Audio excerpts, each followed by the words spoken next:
Well guys, it's great to be back, and what a crazy 7 or 8 months, whatever it's been since I last uploaded any content to YouTube. There was frozen waters, there was lockdowns, I was just so busy, and yeah, it's been a mental period, but the good news is the channel is now back and I'm going to put a lot more focus into bringing new content to the channel. I want to bring more venues, I want to cover my tips to hopefully help you catch more fish. For anyone that's from around here, there's no prizes for guessing where I'm fishing in this video, and it's my favourite venue of all, the Lake of Menteith. Love it up there, and every time I go up there I'm just glad to be at that venue, never mind casting a rod. Now this video was me mainly fishing very deep because the water temperature was extremely high just after a heat wave that we had. And the fish were reported to be holding about 30 to 40 feet deep, and mainly between Inchmahome and Gateside, which again, for those of you who know the lake, that will not be a surprise. So yeah, there was one thing on my side, and that you can see here is that there was little to no wind, at least to begin with, which really does help when you're trying to fish deep in a venue like this. You're from a drifting boat, you're not allowed to anchor at the Lake of Mentieith, and yeah, if it's a bit more calm, it's a lot easier to fish deep and you have more methods that you can call on. If you're fishing deep from a drifting boat and it's blowing a gale, it's really quite difficult. I mean, it's the boo-boo bash your line on and count as much as you can before you catch up to your flags, but when it's flat calm, there's more options available. It's a little bit easier to fish deeper. So that was on my side to begin with. So the method I started off with was straight lining buzzers. I was using my 12-foot fast sink tip line and had 3 buzzers. So I had 6 foot to my top dropper, 6 foot to the mid dropper, and 6.5 foot to the point fly. So that was going to get me that bit deeper, and I had a quill buzzer on the top dropper, quill buzzer on the middle dropper, but on the point I had a buzzer with a tungsten bead on it. That was just going to make sure my flies got straight down to depth and they would remain deep. I knew the fish were holding deep and I didn't want the buzzers to take their time to get down to depth, so that's why I opted for the tungsten buzzer on the point. Get the flies straight down into the zone, and having that weight on the point just made sure any drifting or any movement under the water, that tungsten bead would really hold the buzzers as deep as possible for long as possible. So that's how I started out and gave that a go for quite a while, and it wasn't too long before it brought me a fish.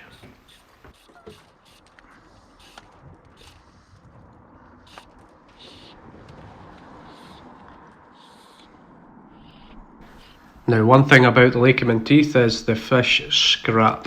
Regardless of their size, if you want a bend in your rod, they're just absolutely like they're on steroids. Brilliant fighting fish, always are, and yeah. Great to have that first fish of the day, and as you can see here, nice little rainbow into the net, and shows you that method's working. As expected, the fish took the deepest buzzer, the tungsten buzzer, and yeah, proof that they were holding deep. I was keeping some fish, so see there, nice little quality rainbow, perfect cooking size. So at this point I switched tactics just to mix it up a bit, so on went the die 7 line with a lure.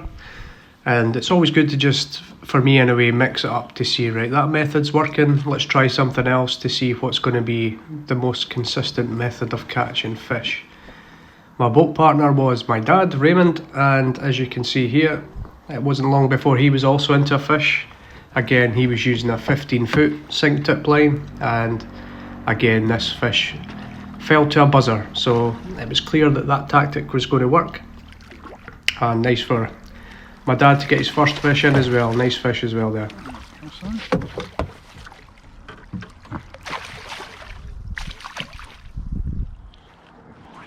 So now began the die 7 workout. casting heavy sinking lines is, you're definitely going to feel it the next day, but needs must, you need to get down deep, and yeah, it's just a case of adjusting your casting style. You just need to slow everything down a bit, and you'll soon get the hang of casting these lines. On this day I was casting out and then counting down to about 50 seconds, which on a dive 7 line, meaning it sinks at 7 inches per second, it's about 30 feet. So casting out, counting to 50, and then varying my retrieve. I had a 12-foot leader with just fishing the one lure, and I was using 7.5 pound Seagar tippet material and fishing a black and gold humongous. That's how I started out, and always find a humongous fish deep performs really well, and that was the case. As I said before, it was just a case of then varying my retrieve. So tried roly-poly, fast retrieve, slowing the retrieve down, just mixing it up until I found what the fish were keen on taking. And after a while, always tend to fish them fast to begin with. Fishing deep and fast tends to bring you results. But on this day, it was a steady retrieve that seemed to be tempting the fish more, and I quickly found that out. So just try and vary the speed of your retrieve. Sometimes just pulling it back as hard as you can. Roly-poly works perfectly well. Normally does, to be honest, fishing that deep. But on this day, a steady retrieve and actually having a few pauses in there. Now I don't know if that was just because that was letting the fly fish a bit deeper as well, potentially. So yeah, that's what done the trick, and it was just a case of adjusting what you were doing every few casts to see is there anything they particularly liked better on that day. So into a fish at the exact moment that various motorbikes are screaming through the countryside, but yeah, normally it's nice and peace and quiet up here, but yeah, that was quite humorous, all these motorbikes that were flying back and forth. But anyway, what I would say is when you catch a fish this deep, what a scrap. When they're down in the depths, a normal size fish can feel a lot bigger, and it's just because you're fishing such a heavy line so deep and trying to haul them up from the depths. It's good fun. And yeah, another fish to the net, another method working, and just proving the point that there are fish holding deep. And yeah, that was a lovely little fish. Great little scrap, great conditioned fish. Nothing huge, but much appreciated. Fell to the black and gold humongous. It has got a touch of silver in there as well. Really good fly, and the action started picking up, and as you can see here, Raymond into another fish as well. How's it looking?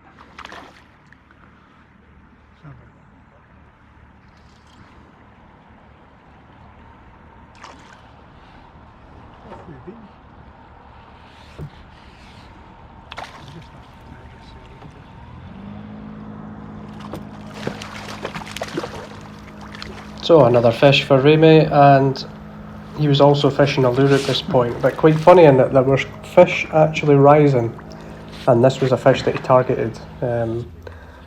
So it was showing you that there were fish higher in the water as well, and at this point I had actually just stuck on the bung. I think I might have fell because I was wanting to have something to eat.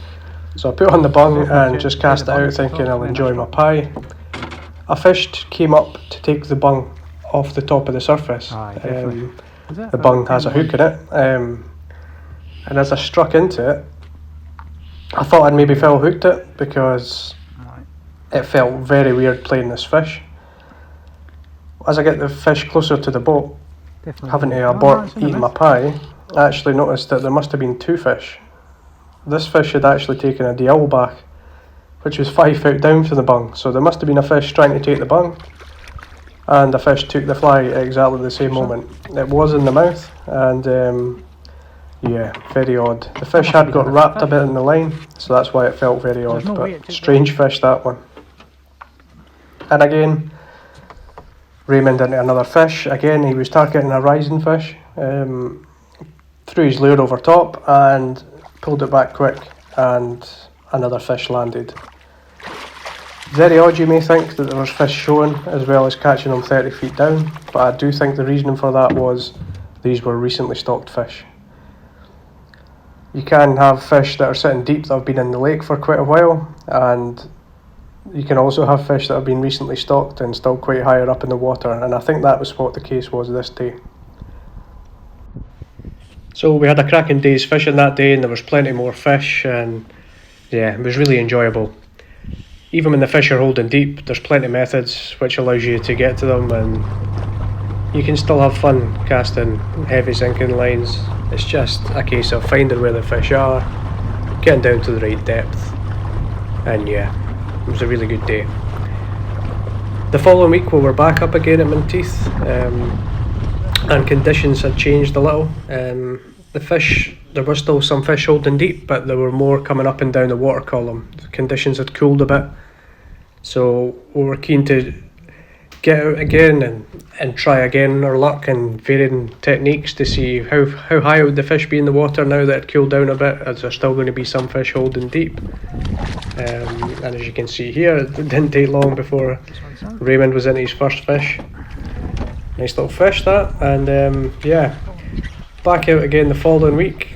It was a little bit rainy, again not too much wind, which was a bonus, and delighted to be back on the water yet again. Again on this day I started off with a die 7 line, and it was just a case of counting it down. I knew they wouldn't be as deep in the water, so I was just starting counting to 10, then to 15, then to 20. 3 goes at it before it took it. About 20 seconds I was counting it down, and that's where I made my first contact with a fish. This one was on a black fry pattern, and yeah, definitely weren't holding as deep as the week before, and it's much appreciated not having to count down as long. And yeah, there's definitely going to be more methods available when they were holding that bit higher in the water, and yeah, I was keen to see if they'd come up even higher later the day went on. As you can see here, this was my first fish of the day, a really nice blue, put up a great fight and cracking looking fish. Comedy value was me trying to get this fish into the bag. Yeah, one-handed, slimy fish, trying to get in the bag. That's not how to do it, but eventually I got it in there, as you can see. It wasn't long before I was into another fish, and this fish was actually really deep, in the sense that I'd cast out, as you'll have seen yourself with some sinking lines, my fly line had got itself in knots. So I was busy undoing the tangle to my left.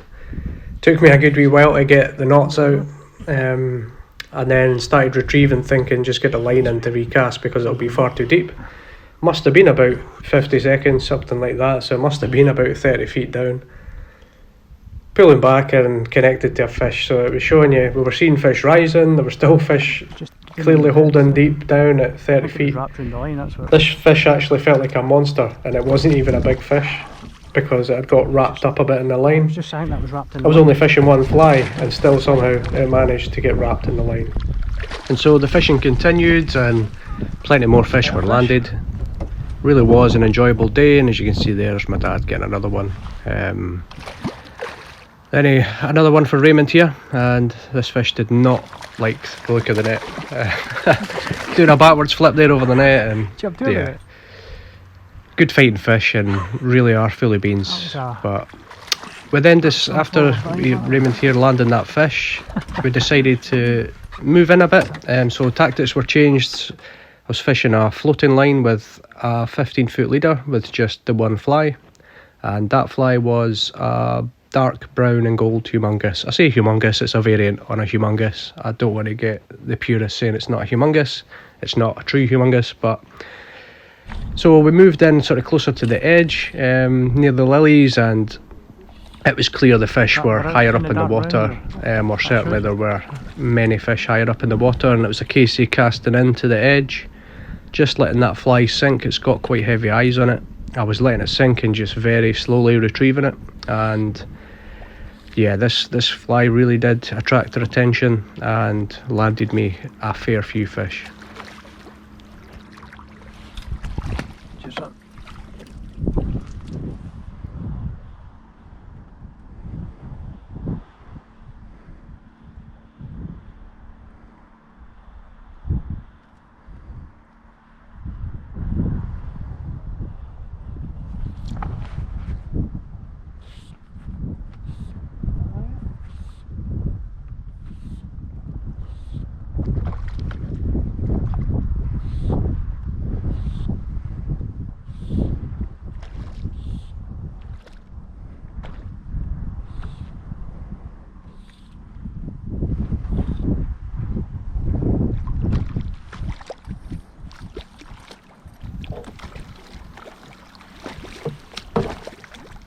So another fish to the net, and it was clear there was a lot of fish holding in this area, so for the next wee while it was a case of position ourselves in next to the lilies. The drift was taking us up and slightly away, so just manoeuvring, getting the drogue up, moving back in, drifting out, and there was plenty of fish in this area that weren't too deep.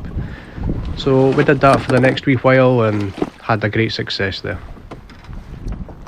So after rewarding myself with a tremendous pulled pork pie, had a little break and then cast out again, and this dark brown humongous really was attracting the fish's attention. So it was something like 3 fish in 5 casts with this fly. Now there's plenty of fish there, but this fly really was doing the business, so I'll definitely be tying up a few more of them for the box, that's for sure. And yeah, maybe just that slight colour variation, something the fish aren't seeing all the time, but to be honest, a humongous style pattern always tends to do the damage. So yeah, that was great sport and really fun end to the day.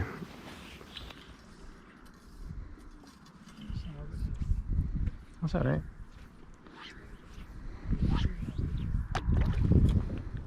This thing's full of beans.